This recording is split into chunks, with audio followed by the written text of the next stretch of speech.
ആഗോള അയ്യപ്പ ഭക്ത സംഗമവുമായി ബന്ധപ്പെട്ട സർക്കാരിനോട് ചോദ്യങ്ങളുമായി ഹൈക്കോടതി.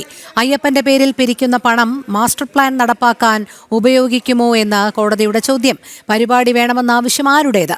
സ്പോൺസർഷിപ്പ് തുക ചിലവഴിക്കുന്ന കാര്യത്തിൽ സർക്കാർ മറുപടിയിൽ വ്യക്തതയില്ലെന്ന് ഹൈക്കോടതി. അയ്യപ്പ ഭക്ത സംഗമത്തിനെതിരായ ഹർജി കോടതി പരിഗണിക്കുന്നു. അരുൺ കൊടുങ്ങൂർ ചേരുന്നു. വിവരങ്ങളുമായി അരുൺ, പറയൂ.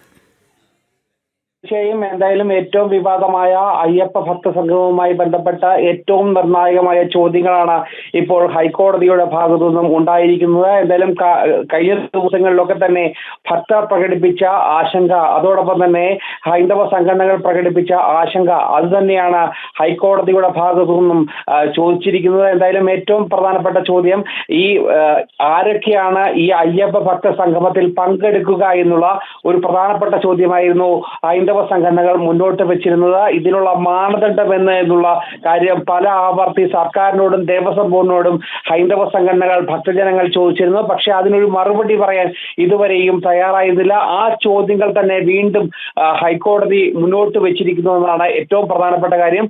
അതോടൊപ്പം തന്നെ മറ്റൊരു പ്രധാനപ്പെട്ട കാര്യം, ഈ അയ്യപ്പ ഭക്ത സംഗമം നടത്തുമ്പോൾ ഇത് സ്പോൺസർഷിപ്പ് തുക ചെലവഴിക്കുന്ന കാര്യത്തിൽ സർക്കാരിനോട് അതിലും ഒരു വ്യക്തത ഇല്ല എന്നുള്ള ഒരു നിരീക്ഷണമാണ് ഹൈക്കോടതി മുന്നോട്ട് വെച്ചിരിക്കുന്നത്. എന്തായാലും ശരി, അരുൺ കൊടുങ്ങൂറാണ് വിവരങ്ങൾ നൽകിയത്.